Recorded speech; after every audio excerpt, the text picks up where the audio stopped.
Hey guys, welcome to Remedies Are Us, and in this video I'm going to give you a brief and simple introduction on a little something called the glycemic index. If you enjoy having carbohydrates in your diet, and you're tired of always hearing that you should avoid them, keep watching and I will show you how to enjoy carbohydrates guiltlessly and confidently. And if you're trying to improve your overall health, make sure to hit that subscribe button and turn on notifications so that you don't miss any new videos that we upload. Now let's get into the video. So the glycemic index is basically a way to rate different types of carbohydrates based on how much they impact blood sugar levels in our bodies.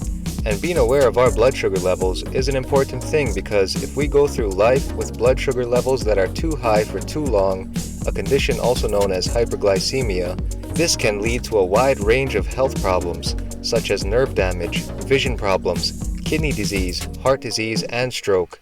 And we definitely don't want that, do we? And later on in this video, I'll be going over some simple tips and tricks that help keep our blood sugar levels at bay, and these are things that you can easily incorporate into your daily life, so make sure you stick around for those. But ideally, we want our blood sugar to stay in a stable range throughout the day, rather than fluctuating up and down like a wild roller coaster ride. This is where the glycemic index comes into play. The glycemic index takes all the different types of foods containing carbohydrates and rates them on a scale of 0 to 100. The carbohydrates with a high score, which is typically 70 and above, are digested very quickly by our bodies and cause big, rapid spikes in our blood sugar levels, whereas carbohydrates with a low score, 55 or less, are digested slowly by our bodies and cause a low, gradual spike in blood sugar levels. So as you can see, the glycemic index can be a very helpful tool in guiding our food choices and achieving better health. The thing is, we live in a time where carbohydrates are often demonized. Some people even think we should avoid carbs altogether. But carbohydrates are a very essential macronutrient for our bodies. Carbs give our bodies glucose, which is what our brains use for fuel. Fiber, which is a source of carbohydrate, is vital for maintaining good digestive health. Healthy complex carbs can promote good gut bacteria, and carbs play a key part in the production of serotonin, which helps us regulate our mood. On top of all this, if we don't give our bodies enough carbohydrates, this can actually raise our cortisol levels, making us feel stressed, irritable, and lethargic. So we have no need to be afraid of carbs. We just have to get into the habit of choosing and incorporating the right kind of carbs and refusing the wrong ones. With that being said, let's go over a basic list of healthy carbs that you can start incorporating into your diet.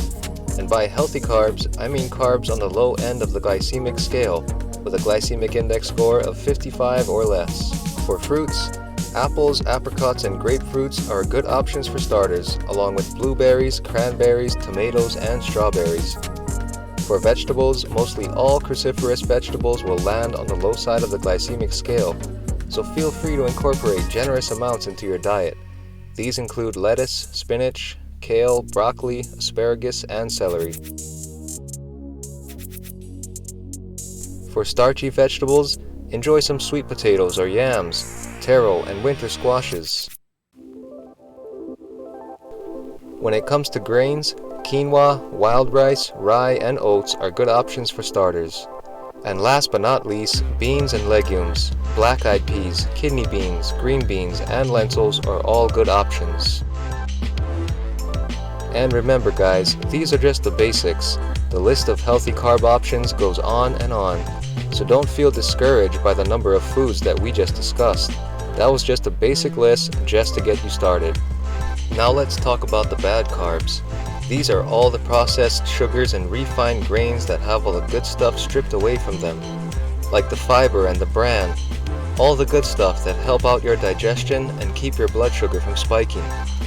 I'm talking about the sodas, the breads, the pastas, the donuts, the bagels, the candy, the chips, the cookies, and the pastries, and all forms of fast food.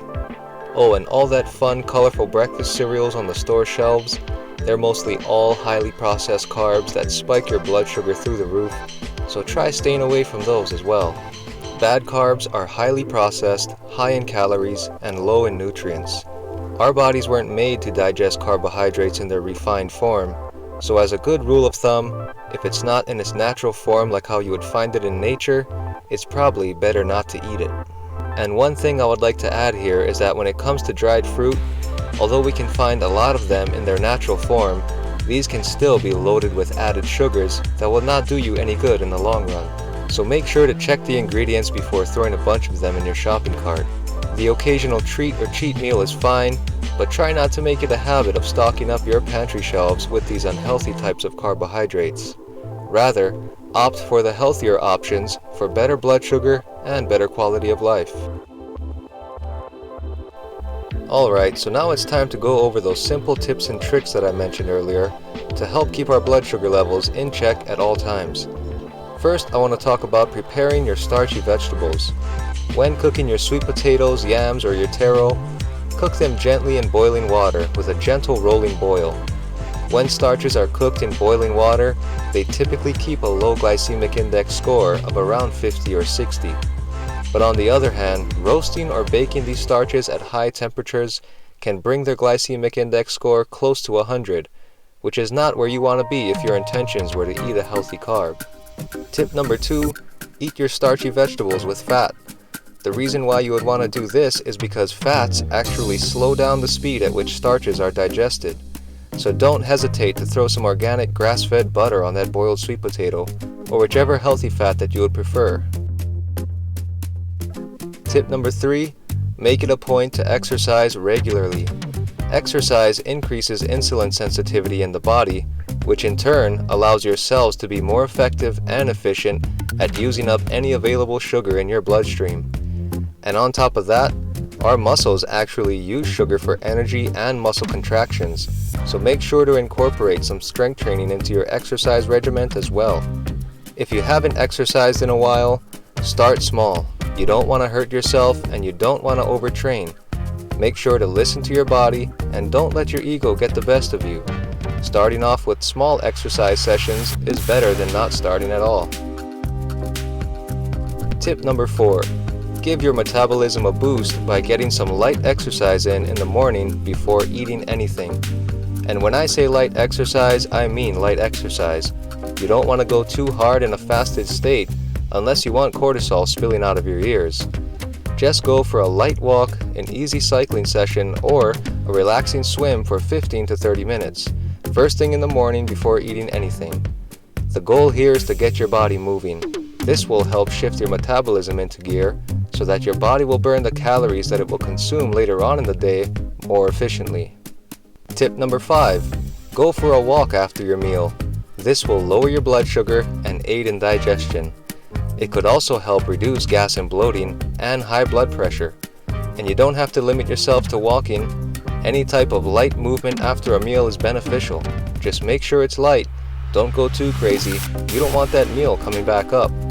So eat less bad carbs, eat more good carbs, move more, sit less, and try not to stress.